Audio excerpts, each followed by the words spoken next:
and welcome back to the Pilots Club, a podcast all about the pilot episodes of television shows and the many reasons why they may or may not be worth a watch. This is a Patreon first podcast, meaning we release these to our Patreon supporters at the $3 tier and above over at the Whatnauts, or at the patreon.com/the Whatnauts. That's where you can support us over on Patreon. The episodes remain on there for 2 years before they hit free feeds. So if you are listening to this on the free feed, just know you got 2 years worth of this podcast to catch up on. My name is Kyle Springer. I am joined by Melissa Wilkinson. Melissa, Hi. we got an interesting one to talk about. This is one I hadn't heard about until you mentioned it. Can you introduce us to Welcome to Eltingville? Yes, this is something I've been wanting to do since we started the Pilots Club. Don't know why it took me 2 years. Welcome to Eltingville. I'll read the description from Wikipedia. This is an American adult animated comedy pilot created by Evan Dorkin as an adaptation of his comic book series, Eltingville. It premiered in the U.S. on March 3rd, 2002 on Cartoon Network's late-night programming block Adult Swim, but was not picked up for a full series. We've covered a number of these standalone pilots that never went to series, and this aired at least that one time, and I recorded it off Adult Swim onto a VHS tape. Amazing. I don't know if it aired multiple times or if I was just lucky enough to catch it that one night, but I had this on a tape with who knows what else. The Brat Show, probably. Right? Yeah, the Oblongs or something. Yeah. Melissa, you said this aired on March 3rd, 2002. That's exactly 22 years ago. Today is March 3rd. We did not plan this I didn't realize all. that. Yeah. Wow. We should do that more often. Pilots from this day in history. Right? Yeah, this is an interesting one because I grew up a Cartoon Network kid. I was not really like a Disney Channel kid or anything like that. And so I'm surprised that I haven't heard about this, especially being such a comic book nerd myself. This just somehow completely missed me. So yeah, as soon as you mentioned it, I was like, this is interesting. Okay, what's happening here? This is my life. As I have all my comic book paraphernalia around me. If you're watching the video version you act of this, like I don't. I have the softer, more feminine version of that. Where right, you have your Venture Bros book back there. And my giant stuffed Pokemon. I've got the full, all 18 Dresden Files novels hanging out up there. I have the stuff. I just also have flowers and pictures of flowers. And a party sign. Good stuff. Yeah, I got to check this out. I guess it's interesting to me just kind of knowing where like nerd culture went after this, because many people will tell you, like in the 80s, in the 90s, even into the early 2000s, like being a nerd was the thing that got you bullied, right? It got you made fun of. And like nowadays when you say like you're into the MCU, that's fine. There might still be the trolls online who are like, oh, those movies suck. But they're just a different variant of nerd. I imagine you've been off the scene for quite some time, but I still am on dating apps, and there's so many guys who just say, I'm a nerd. And just general purpose. Yeah. Don't elaborate. I have to pull an elaboration out of them. Why? How? What are you into? That's where you respond and say, oh, you're a nerd? I bet you can't name 5 nerdy things. They're like, I've seen The Winter Soldier a couple times. Right, yeah. Anyways, yeah, I enjoyed this. I can't decide if I think a show like this would do well in a time like now, where being a nerd is not a bad thing. Like, YouTube has kind of blown up with all of these like nerdy breakdowns and Easter egg videos, and here's all these facts. Well, he was actually played by this actor in here, which is why they used him to cast this guy, and what, like, it's like that's just the mainstream thing now, and I'm wondering if a show like this would do well, and I can't decide. What do you think? Looking at this pilot itself, I was fascinated by this thing. Like I said, I recorded it. I remember watching it frequently enough, but it wasn't until I found the video on YouTube, which, by the way, not every pilot we watch is in great condition, but this one is. This one's a nice, clean DVD rip. You can find the whole thing on YouTube. That I realized how deeply it was ingrained in my mind, because I knew like every line read. I could anticipate what was happening. Sure, Didn't realize I watched it quite that much. It's the level of detail and specificity in this thing, I think, is its strongest point. Yes. You can really relate to it or like learn something from it. Like being March 3rd, I was 11 years old. Yeah. Hearing them mention things I've never heard of and wondering, oh, what's that? I'll have to figure out what that is. Yeah, like whose logo is that on his shirt? Right? Yeah, like there's this, at least for me at that time, there was something aspirational about the knowledge contained in this show. But it is unpleasant. It's unpleasant on purpose. I know that much. But watching it again, these four boys, these Eltingville club members, are so ferocious to each other and everything around them. This show is surprisingly violent. Which I don't think is wrong for what it is depicting. Like I understand that is its angle on purpose. Yes. Yeah. I think something that this episode did really, really well is it balances the, like, a lot of this was probably inspired by Evan Dorkin's conversations growing up with his friends and the stuff that they did and got into, or inspired by people he knew and stuff like that, but also is kind of a scathing critique of like what nerd culture was and still can be, right? It can still be very hostile towards women, towards outsiders who don't know the stuff yet. And it can be this very like unwelcoming place. And I like that. I think is what is so fascinating about this is it feels right at home, right? It's just like I kind of have a nostalgia for this, even though it's kind of what we do here on the podcasts that we do on the Whatnauts anyways, right? So it's not a nostalgia for stuff I used to do. Yeah.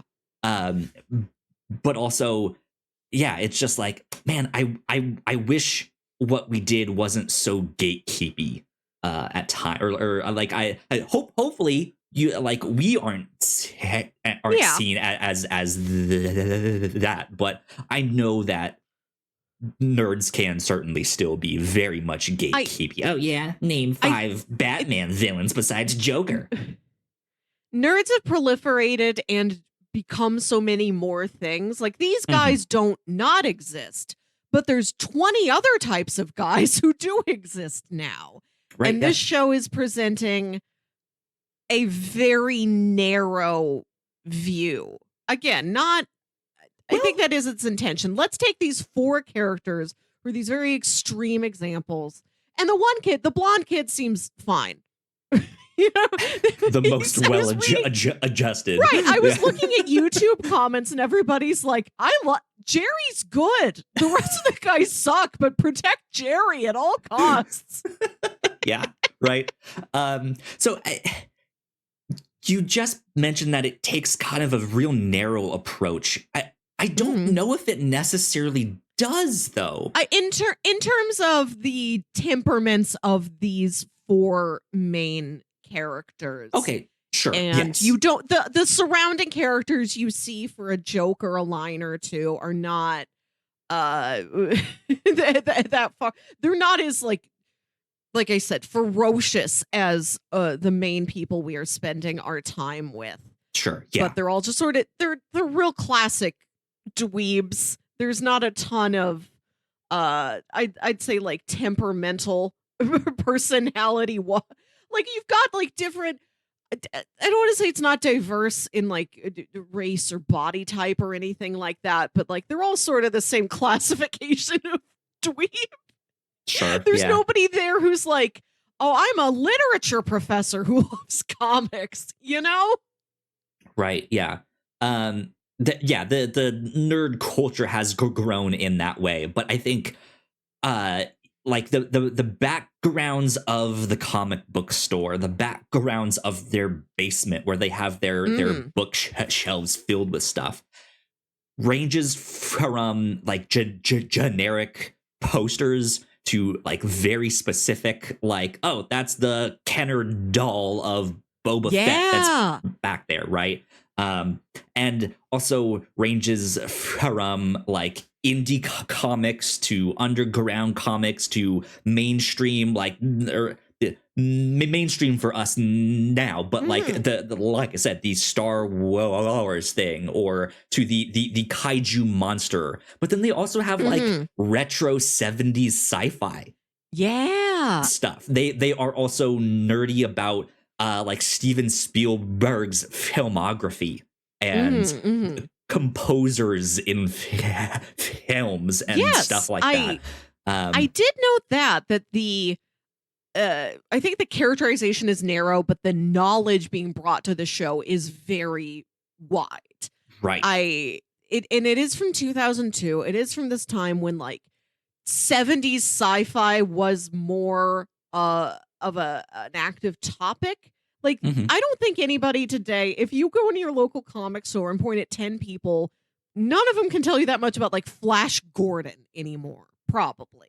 Like, there's Maybe certain things that come in and out of style. The guy that works at my comic book store would just go off, have stories about all sorts of stuff. I noted that our main characters are not into anime, but it's clear that anime exists in this world and it's something sold at the store and other people are into it. Like, it was not yet enough of a thing that they're like, we can build one of our main characters around this interest, but we'll sprinkle it elsewhere in the show because that is becoming something that's part of the culture. Yeah. It's also at a time when they talk about both VHS and DVD. Yeah, I think that's an interesting type. Pokemon is at its height. It's like 4 years after it came out. Like, but Pokemon is now persisted at not the same fervor, but like Pokemon has been majorly popular for 25 straight years now. Right. Yeah. To say them make the joke like it'll never last. It's a fad, even though it had already been around for 4 years in the show. They just announced a new Pokemon game like last week as of us recording this. So, it's interesting to see. It felt reminiscent of The Simpsons too, which is another thing. I think a strong suit of The Simpsons is that there's so many corners of that show and characters that they can do an episode about something or have a storyline that goes through a couple different episodes. Whereas this is a much more narrow focus in that regard, that it is like this mostly takes place in a comic book store or their mom's basement, right? Maybe we would have gotten to see more of the town down the road. There'd be an episode at school and right. But that's like another thing is that I always thought of these boys as teenagers, but looking at it again, I'm like, maybe they're in like sophomores in college. Like it's sort of ambiguous because you don't have a school or a workplace mentioned to anchor any of them. The whole thing takes place in one day. Like, this could just be a Saturday when none of them have anything else to do. Like, Yeah. episode 2 could pick us up anywhere. We don't have any other context for the rest of their lives. Yeah. And I did like that they spend the day going to a couple different spots around town that seemed like nice seeds planted for what could have been the rest of the series. Yeah. Other locations they could go to. Melissa, let me ask you this: how many times, or when was the last time you went into a comic book store? What was your experience like? Probably in the last handful of years. I don't do it very often because we tend to read a lot digitally. Which is something I would be curious to see how the show talks about. If it was to be made today, would the comic book store be more of a rallying point as more things move digitally? Yeah. The last time you went would have been my comic book store. Maybe, when you came down to Oklahoma. A lovely store. I've enjoyed my time in comic book stores. They're bright, they're colorful, they're very welcoming. Well, people are always ready to recommend something to you. Sincerely, that's the experience I've always had. It's interesting. Yeah, I think that there has been a lot of progression in a lot of comic book stores, but then there's also been a lot of different kinds of progression. I think there, especially as they branch out from comics and try to make a store that is a little more profitable or sustainable. They realize that the comic book industry is maybe not the most stable, and it does not have the most profitable or the most profit margins. There you go, business terminology. Yeah, they expand out, and then you end up sometimes with stores where maybe you have a question about something comic related, but the guy working there isn't necessarily into comics, right. He's a Funko Pop expert. Right, yeah. They're into Warhammer or some tabletop games or something like that. And it's that has its own value for sure, but can also then be discouraging to someone like me who's not necessarily into all of that stuff. And it's just I just want comics like that. Yeah. That's all I could see that being an interesting conflict or connection two characters have. The episode has these 4 main guys, and the 2 mainest guys, it's Bill and Josh, who have the trivia showdown. I like that we established this diehard rivalry between those two. But I was curious if the show would go on, what other dynamics would emerge among the 4. Which 2 are really the truest friends? Which 2, maybe they hate each other, but we can connect over this one thing. Yeah. Or yeah. I need you around because I like to play D&D, but I can't DM it myself. This sort of you have something I don't have. Right. Either in ways of appreciation or ways of connivingness. Let me make a deal with you. You give me all my miniature painting tools, and I will share with you all of my old spirit comics. Right, yeah. Yeah, and then in the opposite way, the comic book store that they kind of had too, the windows are completely filled with posters. No sunlight really gets in. Oh, it's yeah, I love the design that went into it. Everything in the back is labeled. Sometimes it's just sort of a vague outline, but you can tell, that's supposed to be the Hulk or whatever. Yeah. I do like it. It is dingy. It does feel like sort of a weird dark hole. Yes, I have been into shops like that. There's actually a comic book store right near my house that when we first saw it, I was like, oh, a comic book store. Oh, wait, they look closed and run down. And that's what we kind of thought was oh, they must have gone out of business. And then a number of months later, we were like, actually, they have an open sign. I just didn't notice it before, and so I guess they're open. And so yeah, we eventually went in, and it was like the most stereotypical, like the windows are all covered in posters, no sunlight can get in. You walk in and it was a rather small shop, but one half was like all of the like tabletop games, all of that stuff. One half was comics, but the entire store just felt like it was covered in this like greasy film that you like when you see like old books that start to yellow, like somehow they can get this like weird greasy film on it. It felt like that, and it was like, have you guys ever opened a window to get fresh air? Like this was not good. And it was on the worst day we could have gone in because they were having some kind of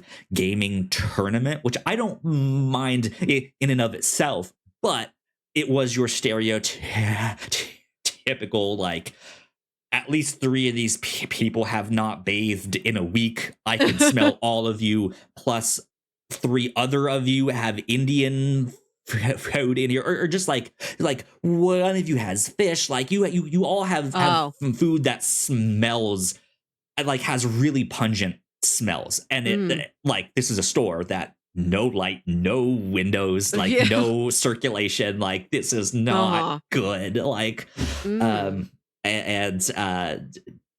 so like there's just like different ways that those stores have progressed, and so it's interesting to think about different ways that the show could have gone down the road of like, what is the progression of the setting itself. What new characters do we get to meet? I loved the little boy with the tie and the pocket protector and the briefcase full of trading cards with this frantic energy.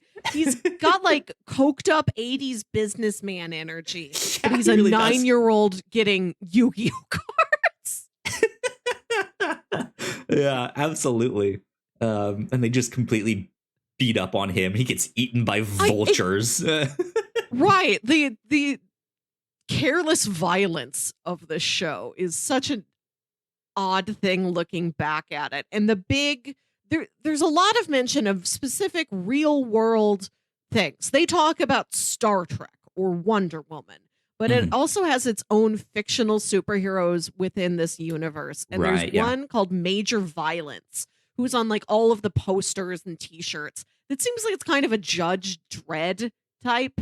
And I would be curious to see, if the show went on, if there would be an examination of the fascination with Major Violence has had a real effect on these characters, which is funny because Star Trek, they're such big nerds for Star Trek, and Star Trek is so peaceful. Star Trek is like, can we talk our way out of this problem? We set our phasers to stun, not to kill. Yeah, we can use our intelligence to right. Work Star our Trek way is out of about this. Cooperation. Again, if there would be a more direct point put on that. You're such big nerds for Star Trek, but you're missing the point of Star Trek. Which still happens to this day. I do like, I think Pete is picking up a comic for one of the fictional in-world superheroes. And he's like, Battle Broad was a lot better when she had the Battle Broad Brigade. More battles? More broads. More brigades. Yeah, good stuff. I love the trivia competition. I think that was what fascinated me most about the show, is the density of like real world facts, things that seem very common, things that are very recognizable, and things that are very obscure, crammed into this rapid fire back and forth fight between these two. And like it starts storming. Everything becomes the highest stakes it possibly can. It's the most mundane actions taking on these fantastical life or death battle stakes and aesthetics around them. Yeah. I would love to see more of that. Yeah. I think my biggest critique of the show came in the midst of that sequence.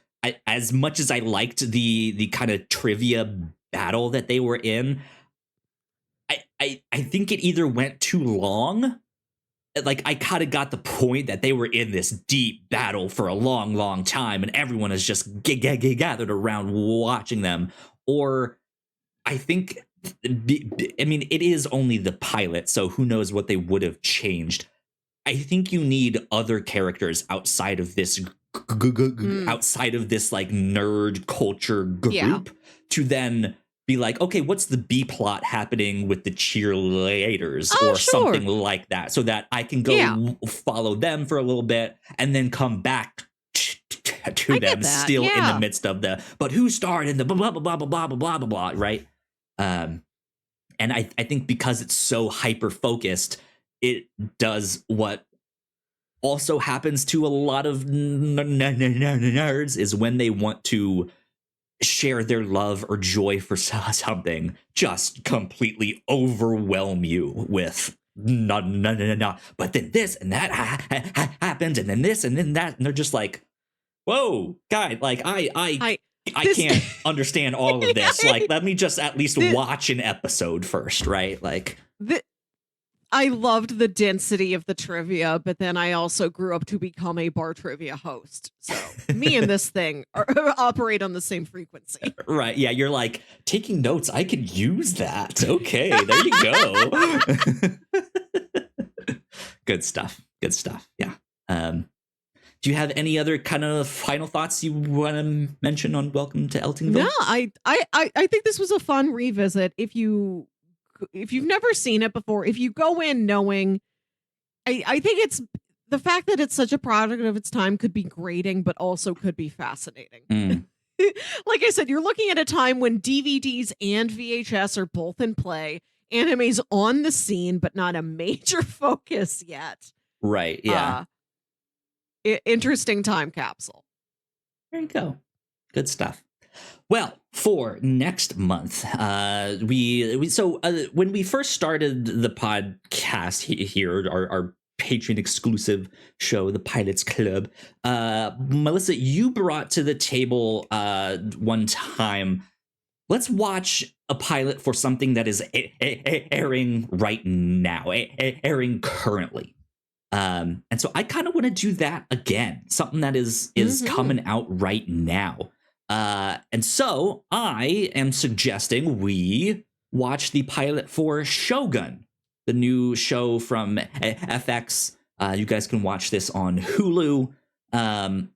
According to their website, the fxnetworks.com website, it says FX's Shogun, based on James Clavell's best-selling novel, is set in Japan in the year 1600 at the dawn of a century-defining civil war. Lord Yoshi Toranaga is fighting for his life as his enemies on the council of regents unite against him when a mysterious European ship is found marooned in a nearby fishing village. So I have heard great things. I remember seeing previews for this as I've been to the movies over the past couple months. Interesting one. It's weird for me to see television shows being advertised at the start of movies, but I also know that like movie theaters in general are now starting to take like commercials in general, besides just movie previews and trailers and stuff like that. There's the previews. Before that, there's a block of ads, or like Maria Menounos and Nuvi. I haven't seen any ads for this, but this might be a brand thing. Maybe Regal has the deal with FX. Maybe, yeah. And Marcus doesn't. Maybe. So yeah, I've heard good things from the episode or two that's currently out right now as of us recording this. But I guess by time we record our episode on this, there will be a handful of episodes out that you guys can check out. But we will only be talking about that first one. So Shogun next time on the Pilots Club. But yeah, that I guess wraps us up. Melissa, where can the people find you on the interwebs? I exist at Wilkywit, WILKYWIT. I don't really post, but I can be found there. Message me if you want. Do you have other early 2000s Adult Swim nostalgia? I do. Let's discuss. Yeah, absolutely. You guys can find me at Yo Kyle Springer, and if you'd like to stay up to date with all the stuff that we do here at the Whatnauts, we are at the Whatnauts official on Threads. So please go like, share, and subscribe. You guys know the deal with all of that. If you're watching this over on YouTube, go check out more of our videos right over there. That would help us out a ton as well. We'd appreciate it. But yeah, this has been number I don't remember what number of the Pilots Club, 26, I think. But we will see you all next time. Bye. Bye.